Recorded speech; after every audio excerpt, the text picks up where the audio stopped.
Ok, alors, on va aborder le thème relié à ce qu'on a dit l'autre jour. On est toujours dans le domaine des obstacles pour aller chez Rabbi Nachman.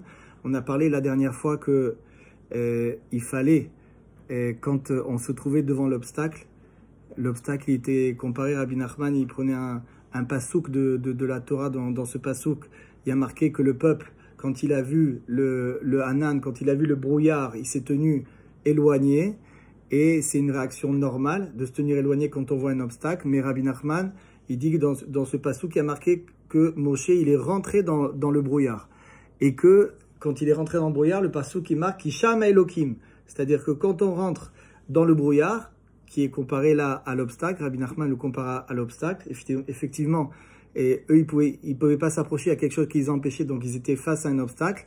L'idée, la solution, c'est de rentrer dans l'obstacle, de rentrer dans le brouillard, et c'est là-bas qu'on va rencontrer Akadosh Baruch Hu. Alors, toujours relié avec l'obstacle, on va se poser la question, d'où vient l'obstacle?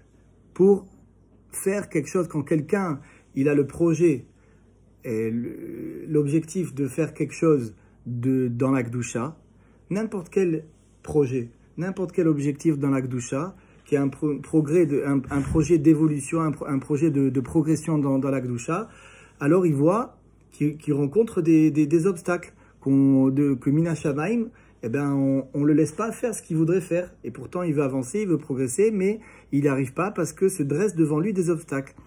Alors maintenant, on va essayer de comprendre avec Rabbi Nachman, quelle est l'origine de l'obstacle? L'obstacle, en fait, il vient de quoi, l'obstacle? Alors Rabbi Nachman, il nous dit que Kol aminiot bishvil acheshek, que tous les obstacles, en fait, ils ne sont là que pour notre envie.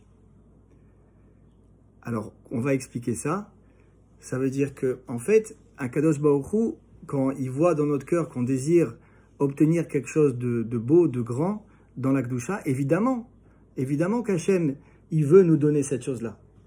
Alors maintenant, pourquoi il envoie des obstacles? Tout simplement parce que il veut nous donner cette chose-là, mais comme cette chose-là, elle est grande, et qu'il va nous la donner, Bezrat Hashem, et que ça signifie un cadeau pour nous, ça signifie monter en grade, aller dans une autre dimension dans la spiritualité, comme, prends par exemple, quelqu'un qui décide d'aller prier tous les matins au Netz. Oui, et c'est marqué dans la Torah, chez Muftachlo, chez Lonizok Kolayom, c'est-à-dire quelqu'un qui prie au Netz, qui prie à l'aube, au lever du jour, comme c'est marqué les Chatrila pour la prière du Shemona Esrei, du Shema Israël, que c'est vraiment le meilleur moment pour prier. C'est marqué qu'il n'a pas d'endommagement, il n'aura pas d'incident toute la journée. Il a une protection particulière. Alors évidemment, quand on a des promesses comme ça dans la Torah, et qu'en plus qu'on a vécu déjà de se lever au Netz, de prier au Netz, et qu'on sent que c'est vraiment quelque chose, une émouna, qui nous rentre dans notre cœur à ce moment-là et qui ne nous lâche pas de la journée, alors bien entendu qu'on a envie de renouveler ça et de prier au Netz. Mais ce cadeau-là, il faut qu'il y ait une équivalence à ce cadeau-là. Parce qu'en fait, qu'est-ce qu'on peut lui donner à Kadosh Baruch Hu en échange de ce cadeau? Qu'est-ce qu'un homme il peut donner à Kadosh Baruch Hu en échange? À Hachem, on peut rien lui donner, en vérité. Qu'est-ce qui va le contenter? La seule chose qui peut le contenter, c'est qu'en réalité, c'est ce cadeau-là qui va nous donner, eh bien, notre envie de ce cadeau-là, elle soit au même niveau que ce cadeau. Notre envie. Parce que, en vérité, nous, quand on fait un cadeau à quelqu'un, oui, ce qui est important pour nous, c'est pas qu'il nous paye ce cadeau. On veut pas qu'il nous paye ce cadeau. On veut même pas qu'il nous dise 10 fois merci. Non. On veut simplement voir un sourire sur son visage. Qu'il est vraiment content de recevoir ce cadeau, oui, comme nous, on est content de lui donner ce cadeau. Donc, pour Akadosh Baruch Hu, c'est la même chose. Akadosh Baruch Hu, il veut nous faire un cadeau, mais s'il ne voit pas qu'à l'intérieur de nous, il y a un désir tel de recevoir ce cadeau quand on va le recevoir, on va vraiment apprécier ce cadeau-là, en quelque sorte, alors naissent des obstacles. Les obstacles arrivent. Et ces obstacles, en fait, ils ne sont que le reflet de notre manque d'envie. C'est quand une personne, elle n'a pas assez envie de cette chose-là. Oui, elle s'est proposé cette chose. Elle a entendu quelqu'un qui dit, ouais, c'est bien, il faut aller à Ouman, pourquoi pas, va à Ouman, tu sais, c'est grand Ouman. Ah ouais, je veux aller à Ouman. Et pendant 10 ans, la personne dit, moi, tu sais, ça fait 10 ans que je veux aller à Ouman. Mais en fait, c'est quoi le problème? Pourquoi il y a des obstacles? Pourquoi ces obstacles, ils sont énormes? Parce que tu veux aller à Ouman, mais combien tu veux aller à Ouman? Oui, parce que dès qu'on te dit, ah bon, ben oui, il faut quitter la famille à Rosh Hashanah. Ah ouais, bon non, alors non, on ira peut-être dans l'année. Dès qu'on te dit, ah ben ça coûte cher, ah ben c'est trop cher là, je vais attendre que le dollar il change par rapport à l'euro, etc., que ça soit un peu moins cher. Bon, donc j'ai envie d'aller à Ouman, mais avec un certain nombre de prérogatives, un certain nombre de conditions, etc. Ça veut dire qu'en fait, j'ai pas tellement envie. J'ai envie, mais bon, il y en a des fois qui m'appellent, ils appellent Aïe, ils disent, enfin, non, c'est moi, des fois, je parle avec certaines personnes, et je leur dis, allez, viens à Ouman, etc. Elle me dit, si vous me payez le voyage, si c'est gratuit, je viens. Donc, bon, c'est-à-dire, c'est vrai que ça arrive des fois qu'on aide des gens pour partir, mais des gens qui ont vraiment besoin et qui ont vraiment envie. Oui, si c'est des gens qui viennent, qui veulent venir, c'est sûr que ces gens-là, ils viendront jamais. On leur souhaite qu'un jour, ils y arrivent, mais y aller à Ouman parce qu'on nous offre un voyage, parce que c'est gratuit, ça veut vraiment dire ce que c'est. Donc, on voit en fait que tous les obstacles que l'on a devant nous, ce n'est que pour qu'on augmente cette envie et que l'envie, elle soit assez grande et qu'après, nous dit Rabbi Nachman, l'obstacle, il va tomber. Maintenant, il y a aussi des obstacles qui sont peut-être une autre forme d'obstacle que quand on projette de faire quelque chose et que les choses, elles sortent pas exactement comme on veut. Et c'est marqué, Rabbi Nachman, il parle de ça, loke seder. C'est que les choses, on essaye de faire un certain nombre de choses, on dessine des projets, on met en place des plans et ça sort pas comme on veut. Loke seder. Et là, Rabbi Nachman, il nous dit que c'est parce qu'on doit en fait s'annuler à Kadosh Baruch Hu. En fait, on doit faire tchouva. On doit faire preuve parce que notre problème, c'est la gadlout. Parce qu'on a de l'orgueil et donc on n'est pas assez annulé devant Kadosh Baruch Hu, donc on fait pas assez tchouva. Ça aussi, c'est une source aussi d'obstacles. Et on en parle de ça justement parce que maintenant on approche du mois des Louls et que on est en plein dans une période où tout le monde se pose la question, qu'est-ce qui va se passer avec Ouman cette année? Alors déjà, on a analysé qu'est-ce qui est arrivé l'an dernier. L'an dernier, sur le papier, c'est une catastrophe mondiale que seulement 3-4 000 personnes, comparé à les 70-80 000 personnes qui arrivent d'habitude à Ouman, ça a été une grande catastrophe. Alors on va dire, mais pourquoi? Pourquoi finalement, avec tous ces gens qui pourtant avaient tellement envie d'aller à Ouman, pourquoi ça s'est pas fait?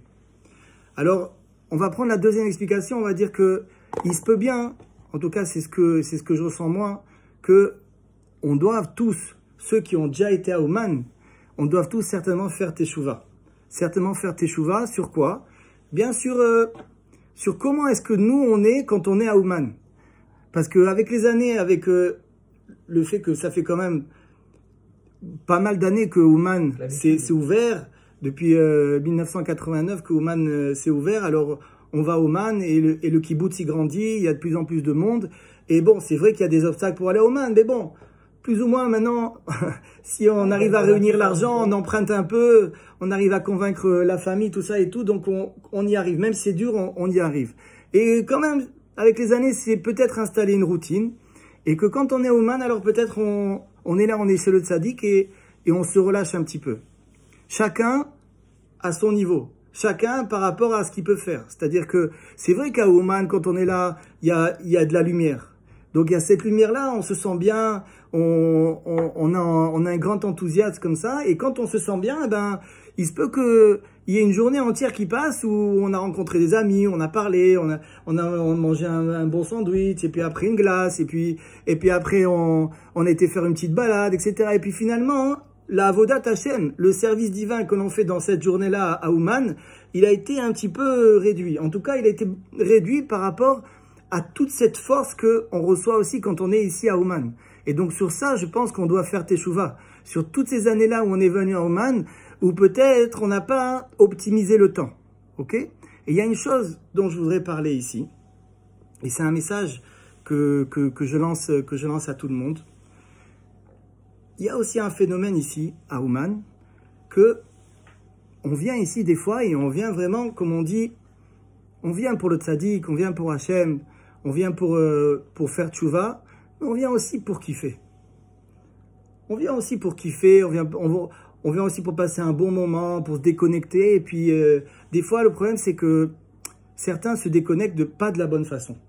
C'est-à-dire qu'ils se déconnectent en prenant des substances illégales, en fumant ce qu'on appelle du cannabis. Ou alors en buvant, mais en buvant de façon illimitée. Et là, j'aimerais quand même lancer un message. Que si l'an dernier, Ouman a été fermé, non pas que moi je sois un navi ou le secrétaire de Dieu, c'est que certainement aussi, même si c'était un grand obstacle comme ça, pour que cette année, on ait beaucoup plus envie et qu'on désire plus Ouman qu'on a désiré les autres années, c'est aussi peut-être un message pour tous ceux qui, justement, ne font pas attention à ces choses-là. Parce que on peut comprendre que des gens, dans leur quotidien, ils aient besoin un peu de s'évader et ils fument. Non pas que je justifie ça. Mais quand même, quand on vient quelques jours ici à Ouman, et qu'on reçoit, il y a tellement de joie, il y a tellement de gdoucha, il y a tellement d'énergie, est-ce qu'on ne peut pas faire cet effort pour quelques jours, de laisser ça de côté?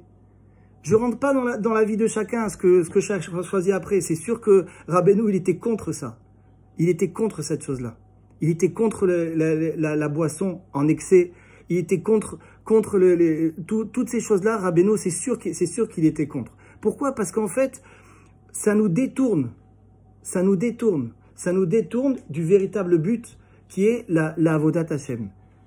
Alors, je ne veux pas jouer les moralisateurs, mais comme moi aussi j'organise, et quand j'organise, il y a des gens qui viennent, je profite de cette petite étude-là pour lancer le message à toutes ces personnes-là qui viennent à Ouman, tous les Français qui viennent à Ouman, et les autres aussi évidemment qui viennent à Ouman, et qui ont l'habitude de venir ici et de se détendre un petit peu avec un petit joint, comme on dit. Qui fassent cet effort-là, qui fassent cette tchouva-là, qui réfléchissent bien avant de venir cette année à Ouman, et qui le fassent maintenant. Parce que selon la décision de leur cœur, le tzaddik qui est collé à l'intérieur de chacun d'entre nous, et Akadosh Baruch Hu, il voit nos cœurs. C'est quoi faire tchouva? C'est décider d'arrêter des choses que l'on faisait dans le passé. Et cette décision-là, c'est une décision qui peut marquer le tournant pour cette année. Parce que vous voyez bien que la comète, elle peut aller aussi bien à droite qu'à gauche. On voit bien que là, on est en attente, on prépare tout, on veut y aller, on attend un peu les informations. Il faut arrêter d'attendre les informations. Il faut qu'on décide, nous, on veut aller à Ouman, mais on est grand, on est adulte. On va aller à Ouman, mais on va aller à Ouman pour ce qu'il faut. On va aller à Ouman parce qu'on craint Hachem et on va être joyeux, aval gilou berada. On va être joyeux, mais on va trembler aussi parce qu'on est dans un endroit avec une extraordinaire kedusha. On est dans un endroit où se déroulent des grandes délivrances. On est dans un endroit où, en fait, la Géoula est en train de se jouer. Alors, comment est-ce que c'est possible qu'en même temps, il y ait tout ça, et en même temps, on se lâche à tel point qu'on oublie tout, et c'est des rires qui sont interdits. On n'a plus le droit aujourd'hui, avec le Beth Amikdash qui est détruit, de se mettre à s'esclaffer et de rire. Je suis pas en train de faire la morale. Je suis pas en train de faire la morale. Je suis juste en train de dire à toutes ces personnes-là que, s'il vous plaît, à partir de maintenant, n'attendez pas de dire, bon, on verra. Si je vais à Ouman et si je prends mon billet, alors on verra bien là-bas ce qui se passera, etc. Maintenant, si ça t'est arrivé déjà quelques années de fumer ici à Ouman, alors prends maintenant cette décision et tu vas nous aider. Et tu vas aider tout le kibbutz. Et je parle aussi à moi parce que moi aussi, de mon côté, peut-être ça ne me concerne pas, mais moi aussi, j'ai des choses sur lesquelles je dois faire teshuva en tant qu'organisateur, en tant que personne qui vient au Samoun. Chacun d'entre nous, à son niveau, il doit faire teshuva.